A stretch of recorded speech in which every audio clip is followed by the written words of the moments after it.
धसने की खबरें आ रही हैं। अगर ये हुआ तो क्या धरती बच पाएगी? वैज्ञानिकों के दावे और रिसर्च डराने वाले हैं। आइए रिपोर्ट दिखाएं।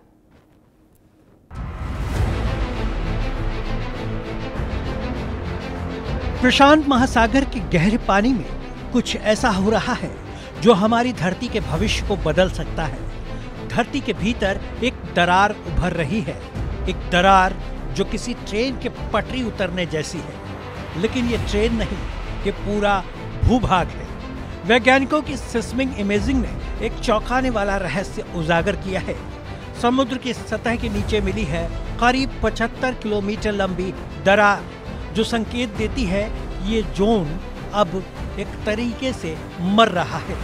ये दरार सिर्फ एक फटी हुई रेखा नहीं, ये वो जगह है जहां धरती की प्लेटें आपस में टकरा रही हैं, दब रही हैं और टूट रही हैं। और इस टकराव की गूंज महसूस होगी सागर में और जमीन पर। इस टूटते जोन से जन्म ले रही हैं नई माइक्रोप्लेट्स, छोटी लेकिन बेहद शक्तिशाली। और जब ये प्लेटें अपनी नई जगह खोजने की कोशिश करेंगी तो उसके परिणाम केवल समुद्र की लहरों में नहीं दिखेंगे, वैंकूवर और उसके आसपास के क्षेत्र में। इसीलिए तो उसके परिणाम केवल समुद्र की लहरों में नहीं दिखेंगे।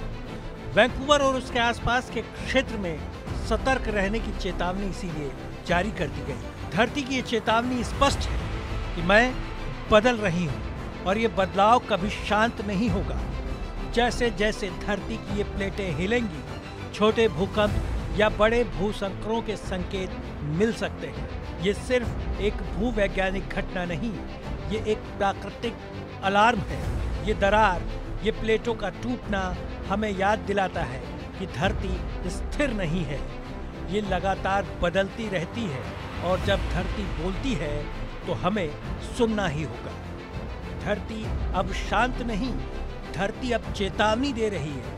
और यकीन मानिए, कहानी अभी खत्म नहीं हुई है। Bureau report, India news.